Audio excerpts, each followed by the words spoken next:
अर्जुनी मोरगाव विधानसभा क्षेत्राचे प्रहार संघटनेचे उमेदवार डॉक्टर सुगत चंद्रिका पुरे यांनी मतदारसंघ पिंजून काढत प्रत्येक गावात जाऊन मतदारांशी संपर्क साधला असून या निवडणुकीमध्ये आपलाच विजय होईल असा विश्वास डॉक्टर सुगत चंद्रिका पुरे यांनी व्यक्त केला। 2019 ते 24 या कार्यकाळामध्ये अर्जुनी मोरगाव विधानसभा क्षेत्राचे प्रतिनिधित्व डॉक्टर सुगत चंद्रिका पुरे यांचे वडील आमदार मनोहर चंद्रिका पुरे यांनी केले असून या निवडणुकीमध्ये राष्ट्रवादी काँग्रेस पक्षाने त्यांची तिकीट कापत माजी मंत्री राजकुमार बोडोले यांना तिकीट दिल्याने नाराज झालेल्या पिता पुत्रांची राष्ट्रवादी काँग्रेस पक्षांची साथ सोडत आमदार बच्चू कडू यांच्या प्रहार संघटनेमध्ये प्रवेश केला। तर अर्जुनी मोरगाव विधानसभा क्षेत्राची निवडणूक आमदार पुत्र डॉक्टर सुगत मनोहर चंद्रिका पुरे हे लढवित आहेत। तर वडिलांना सोबत घेऊन या मतदारसंघामध्ये केलेली कामे लक्षात घेता मतदार राजा मला निवडून देईल असा विश्वास देखील डॉक्टर सुगत चंद्रिका पुरे यांनी व्यक्त केला आहे। संघामध्ये गेल्या 5 वर्षात माझ्या वडिलांनी आमदार असताना अनेक विकास कामे केली असून मला देखील निवडून देतील।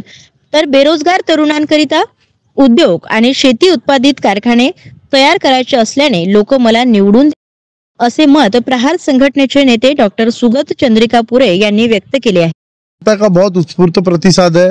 जनता जो इस खराब राजनीतिक माहौल में किसी पार्टी के ऊपर अभी जनता को भरोसा रहा नहीं है और जनता ने सोच लिया है कि इस बार कार्यकर्ता और मतदार किसी भी पक्ष का हो पर वो इस बार बटन बैठ के दबाने वाला है।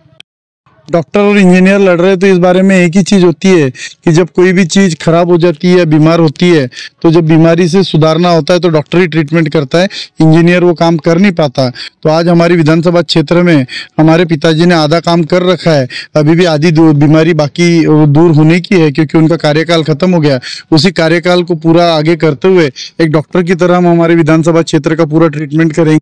यहाँ के रोजगार की समस्या मिटाएंगे, यहाँ के महिलाओं को हाथ में काम देंगे, यहाँ पे अच्छे उद्योग समूह लेके आएंगे, यहाँ पे शिक्षण की अच्छी व्यवस्था लाएंगे और यहाँ पे जितनी भी विकास के काम है वो करेंगे। इथे कोणते पक्ष मोठे नाहीत किंवा कोणते उमेदवार मोठे नाही, सर्वात मोठी आहे ही जनता, हे माय बाप मतदार बंधू भगिनी जेवढे आहेत हे सर्वात मोठे आहेत। आणि एकदा त्यांनी जर विचार केला आणि मला निश्चित विश्वास आहे की यावेळेस त्यांचा विचार झालेला आहे की यावेळेस बॅट, क्रिकेटची बॅट या चिन्हावरती प्रचंड बहुमताने ते बटन दाबणार आहेत आणि खरी लोकशाही काय असते भारतामध्ये ते या सर्व मोठ्या पक्षांना दाखवणार।